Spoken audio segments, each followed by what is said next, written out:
दरम्यान नाशिकमध्ये होणाऱ्या मोर्चाचा टीझर प्रदर्शित झालाय। ठाकरेंच्या शिवसेनेचे खासदार संजय राऊतांनी आजच्या मोर्चासंदर्भात एक ट्विट केलंय। यावेळी त्यांनी मुख्यमंत्री फडणवीसांना देखील टोला लगावलाय।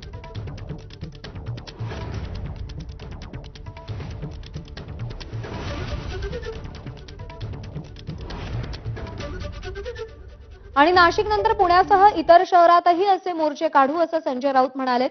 नाशिकमधील अराजकाविरोधात शिवसेनेनं याआधीही आंदोलन केलेली आहे। नाशिक महानगरपालिकेतील भ्रष्टाचारामुळे शहर बकाल झालंय। गुंडगिरी भ्रष्टाचार बोकाळलेलं नाशिक मुख्यमंत्र्यांनी दत्तक घेतलंय असं त्यांनी म्हटलंय। मुख्यमंत्र्यांनी विरोधी पक्षाच्या नेत्यांसह एकदा नाशिक फिरावं असं आव्हान संजय राऊतांनी दिलंय। देवेंद्रजींनी एकदा 2 दिवस विरोधी पक्षाच्या नेत्यांबरोबर नाशिकमध्ये फिरावं। त्यांच्याबरोबर नाही, त्यांच्या लोकांबरोबर, विरोधी पक्षाच्या लोकांबरोबर नाशिकमध्ये फिरावं आणि नाशिकची अवस्था एकदा पाहावी।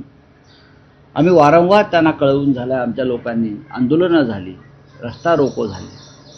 शेवटी असं ठरलं की या नाशिकच्या प्रश्नावर शिवसेना आणि मनसे यांनी एकत्र येऊन एक विराट मोर्चा काढावा, जन आक्रोश मोर्चा काढावा आणि सरकारचं लक्ष वेधून घ्यावं। लोकांच्या संतापाचा स्फोट झाला की काय होतं हे नेपाळमध्ये आम्ही पाहिलंय। राज्यकर्त्यांना रस्त्यावरती आणून मारलंय, अधिकाऱ्यांना रस्त्यावरती आणून मारलंय। हे या राज्यात आणि देशात होऊ नये। सहनशीलतेचा एक बिंदू असतो, एक अंत असतो। नाशिकमध्ये त्या अंतानं टोक गाठलेलं आहे। पुण्यामध्ये अशा प्रकारच्या अंतानं टोक गाठलेलं आहे। नाशिक नंतर आम्ही अशा प्रकारचा एक विराट मोर्चा पुण्यामध्ये सुद्धा